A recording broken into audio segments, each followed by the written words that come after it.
Hello. Got an Indian head half eagle pre-1933 gold. This one I bought already graded. Learned my lesson about buying raw pre-33 gold. So I'm filming next to a window. It's cacophony out there. There's construction, there's angry birds, there's dogs and cats living together. It's mayhem. So whatever you hear, you hear. But let's go to the literature. So this type's design by sculptor Bela Lyon Pratt is similar to the quarter eagle of the same date range. The planchets are not milled with a raised rim. The coin surface is completely flat from edge to edge. That completely flat from edge to edge feature is the entire reason I bought one of these.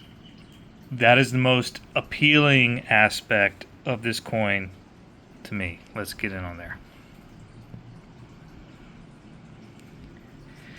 Why do I like that? Because it reminds me of the ancient world coinage, such as Roman coinage, where they would just take a hammer and strike the design on to the planchets. There was nothing milled around the rim.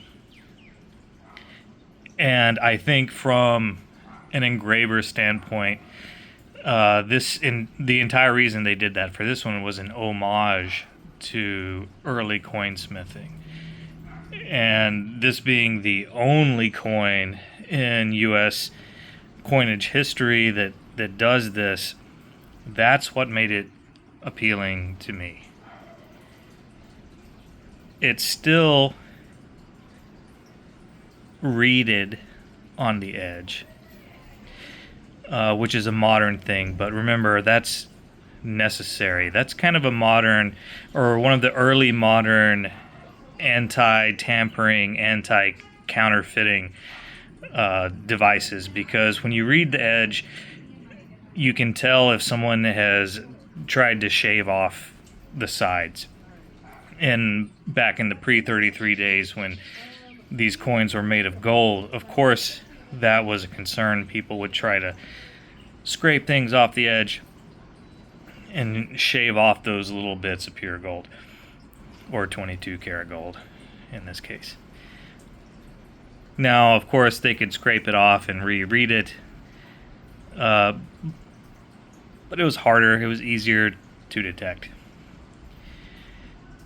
So we have this homage to ancient coinage, but still with the modern necessity of the reading. So this is 1911. If you look right above the 1911, you can see the BLP, Bela Lyon Pratt, her initials.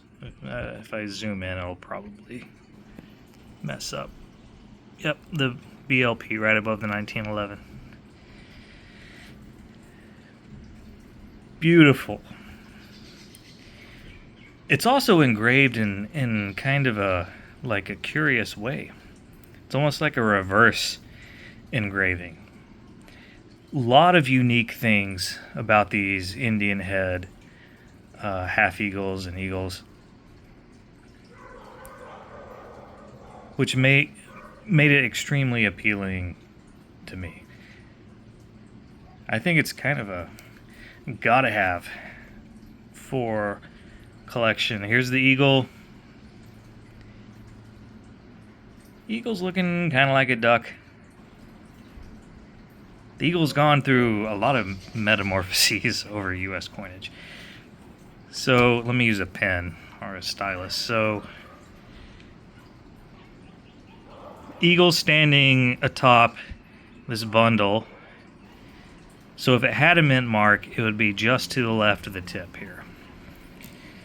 But this is without a mint mark, and it's a 1911. So let's go to the Red Book's valuation of this, and then I'll tell you what I paid for it. So it's MS61. So what does the Red Book say?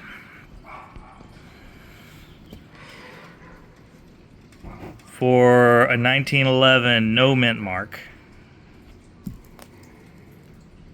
1911, no mint mark. For MS60, it says 825. For MS63, it would be 2000. So this is MS61. What did I pay for it? More than 825, but less than $900. I would consider that quite a deal.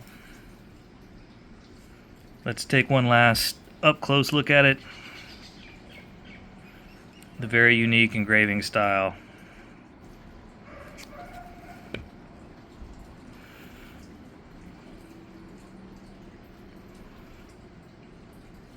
Very glad to add this to my collection. So along with that, I got 2 more ounces of Silver Eagles.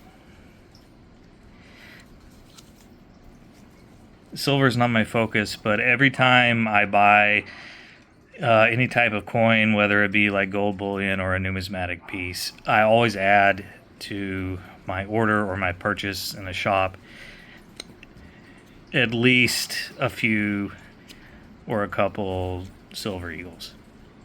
And then as the years go by, you end up with a shitload of Silver Eagles. And I don't think it's ever a bad idea to have a shitload of Silver Eagles. Silver dipped under 30 recently. That's kind of a topic of conversation. Hey, silver's on sale, man. It's the volatility of the metal.